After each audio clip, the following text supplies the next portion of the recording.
friends, welcome to Madras Samayal. இன்னைக்கு நம்ம Madras Samayalல சூப்பரான இட்லி பொடி எப்படி பண்றதுன்னு பார்க்கலாம். இது வந்து எங்க ஊர் சைடுல ரொம்ப ஃபேமஸான ரெசிபி. இது வந்து இட்லிக்கு மட்டும் கிடையாது, தோசை அதே மாதிரி வந்து சாதத்தோட பிசைஞ்சு சாப்பிடுறதுக்கு சூப்பரா இருக்கும். இப்போ இத வந்து நம்ம பண்ண ஆரம்பிச்சிடலாம். இது பண்றதுக்கு நம்ம ஒரு பொருளா தனித்தனியா வறுத்து அதுக்கு அப்புறமா அரைக்கணும். ஃபர்ஸ்ட் வந்து நம்ம கடலை பருப்பு வறுக்க போறோம். அதுக்கு ஒரு panல 2 டேபிள்ஸ்பூன் கடலை பருப்பு சேர்த்துக்கோங்க. இது வந்து 25 கிராம் சேர்த்துட்டு மீடியம் ஹீட்லயே வச்சுட்டு நம்ம வந்து நல்லா கலந்து விட்டுட்டே இருக்கணும். கடலை பருப்பு வந்து நல்லா செவந்து வரும். இப்போ பார்த்தோம் அப்படின்னா கடலை பருப்பு நல்லா வறுபட்டிருக்கு. இந்த ஸ்டேஜில் இதை எடுத்து நம்ம மாற்றி வச்சிடலாம். அதுக்கப்புறமா அதே பேனில் கொஞ்சமாக எண்ணெய், 1 டீஸ்பூன் போல் எண்ணெய் சேர்த்துக்கோங்க. இப்போ இதில் 4 டேபிள் ஸ்பூன் அளவுக்கு உளுத்தம்பருப்பு, நம்ம வந்து தோலோடு இருக்கிற உளுத்தம்பருப்பு இல்லை வந்து தோல் நீக்கினது ரெண்டுமே வந்து எடுத்துக்கலாம். இது வந்து 50 கிராம். இப்போ பார்த்தோம் அப்படின்னா உளுந்து வந்து நல்ல ஒரு பொன்னிறமாக வறுபட்டிருக்கு. அது என்ன நல்ல வாசம் வந்திருக்கு.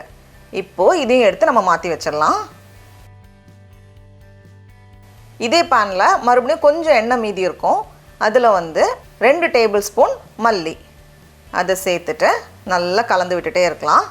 இது வந்து 10 கிராம். இப்போ வந்து மல்லியும் நல்லா வறுபட்டு நல்ல ஒரு வாசனை வந்திருக்கு. இப்போ இதையும் எடுத்து நம்ம மாற்றி வச்சிடலாம். இப்போது மறுபடியும் அதே பேனில் 1 டீஸ்பூன் அளவுக்கு எண்ணெய் சேர்த்துக்கோங்க. எண்ணெய் சூடானதும் இதில் 8 பல் போல் பூண்டு, அதை வந்து கொஞ்சம் சின்ன சின்ன பீசஸாக கட் பண்ணிவிட்டு லைட்டாக இடித்து வச்சுருக்கேன். அப்போ தான் வந்து பூண்டு நல்லா பொரிஞ்சு வரும். அதை சேர்த்துட்டு நம்ம வந்து கலந்து விட்டுட்டே இருக்கணும்.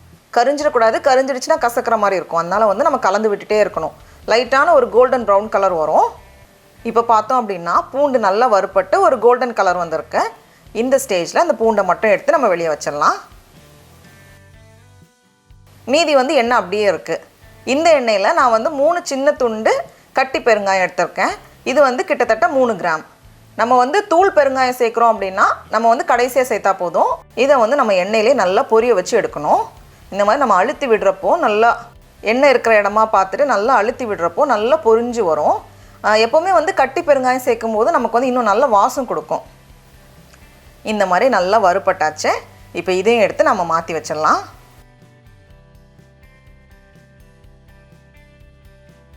இப்போது மறுபடியும் கொஞ்சம் எண்ணெய் மீதி இருக்குது. இதே எண்ணெயில் 8 காஞ்ச மிளகாய் எடுத்திருக்கேன். நம்மளோட காரத்துக்கு ஏற்ப நம்ம அட்ஜஸ்ட் பண்ணிக்கலாம். இதையும் சேர்த்துட்டு நல்லா மிளகாய் செவந்து வரட்டும். இப்போது மிளகாய் நல்லா வறுபட்டதும் இதையும் எடுத்து நம்ம மாற்றி வச்சிடலாம். இப்போது கொஞ்சம் எண்ணெய் மீதி இருக்குது. ஒரு வேளை தேவைப்பட்டுச்சுன்னா இன்னும் எக்ஸ்ட்ரா கொஞ்சம் சேர்த்துக்கோங்க. நான் வந்து 2 கொத்து கருவேப்பிலை இலை எடுத்து வச்சுருக்கேன். அதை வந்து 1-2 பிச்சு வச்சுருக்கேன். எனக்கு கொஞ்சம் பெரிய இலையாக இருக்கிறனால சேர்த்துட்டு நம்ம நல்லா கலந்து விட்டுட்டே இருந்தோம் அப்படின்னா இந்த மாதிரி கருவேப்பிலையிலையும் நல்லா பொரிஞ்சு வந்துடும். இதையும் எடுத்து நம்ம மாற்றி வச்சிடலாம். இப்போது ஒரு சின்ன நெல்லிக்காய் சைஸ் புளி வச்சுருக்கேன். அதையும் வந்து லைட்டாக ஒரு தடவை மிக்ஸ் பண்ணிவிட்டு நம்ம எடுத்துடலாம். அது எண்ணெயில் எல்லா பக்கத்துலேயும் படுற மாதிரி ஒரு வாட்டி கலந்துட்டு எடுத்துடலாம். இதையும் வந்து இப்போ நம்ம அதே பிளேட்டில் மாற்றி வச்சிடலாம். இப்போ அடுத்தது நம்ம தேங்காய் வறுக்கணும். அதுக்கு வந்து 1 டீஸ்பூன் போல் எண்ணெய் சேர்த்துக்கோங்க. எண்ணெய் லைட்டாக சூடானதும் இதில் 1 கப் அளவுக்கு துருவின தேங்காய், ரொம்ப அழுத்தி எடுக்க தேவையில்லை, லேசாக எடுக்கிற கப்பில் 1 கப் போதும். ஸ்டவ்வை வந்து மிதமான சூட்லேயே வச்சுக்கோங்க. அதிகமான சூடில் இருந்துச்சுன்னா கரிஞ்ச மாதிரி ஆயிரும். இப்போ பார்த்தோம் அப்படின்னா தேங்காய் நல்லா வறுபட்டு ஒரு பொன்னிறமாக வந்திருக்கு. இந்த ஸ்டேஜில் நம்ம ஸ்டவ் ஆஃப் பண்ணிவிட்டு இதையும் நம்ம மாற்றி வச்சிடலாம். ஏன்னா இதே பேனில் இருந்துச்சுன்னா கீழே இருக்கிறது வந்து கொஞ்சம் கரிகிற மாதிரி இருக்கும். இப்போ பார்த்தோம் அப்படின்னா எல்லாமே நல்லா ஆறி ரெடியாக இருக்குது. கருவேப்பிலை வந்து நல்லா கிறிஸ்பியாக இருக்கும். பூண்டும் வந்து உடைக்கிற மாதிரி இருக்கும். அதே மாதிரி எல்லாமே சரியாக இருக்குது. இப்போது ஒரு மிக்ஸி ஜாரில் நம்ம மாற்றிட்டு ஃபஸ்ட்டு இதை வந்து நம்ம அரைக்கணும். மிக்ஸி ஜாரில் தண்ணி இல்லாத மாதிரி பார்த்துக்கோங்க. மாற்றிட்டு நல்லா அரைச்சி இந்த மாதிரி எடுத்துகிட்டு வந்திருக்கேன். இப்போது தேங்காயும் நல்லா ஆறுனதுக்கப்புறமா தேங்காவையும் ஃபுல்லாக நம்ம மாற்றிடலாம். கூடவே தேவையான அளவு உப்பு, நான் வந்து 1.25 டீஸ்பூன் போல் உப்பு சேர்த்துருக்கேன். நம்மளோட தேவைக்கேற்ப நம்ம சேர்த்துக்கலாம். நான் வந்து தேங்காயோட சேர்த்துருக்கேன். அப்படி இல்லைனா ஃபஸ்ட்டு நம்ம அரைச்சோம்ல அதோடய வந்து நம்ம உப்பு சேர்க்கலாம். அப்போ வந்து இன்னும் நமக்கு வந்து ஈஸியாக இருக்கும். சேர்த்துட்டு பல்ஸ் மோடில் லைட்டாக அரைச்சா போதும். ரொம்ப நேரம் அரைக்க தேவையில்ல. அவ்வளோதான்.